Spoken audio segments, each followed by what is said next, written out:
Дори вашата орхидея от мисия Спаси орхидея да изглежда напълно здрава, винаги трябва да обезразим срещу неприятели, бактерии или гниене.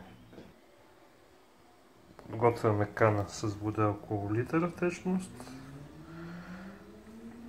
топсин М70 използваме. Подготвили сме и пръскачката.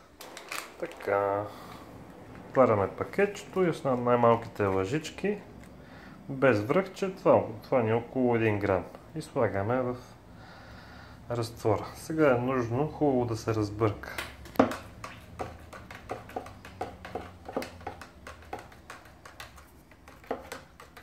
После изсипваме разтвора в пръскачката.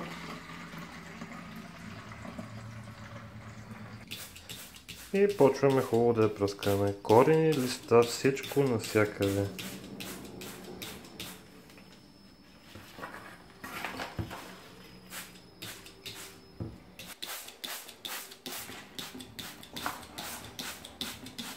Тази манипулация може да се направи на балкон или в баня, после да се измие лесно всичко.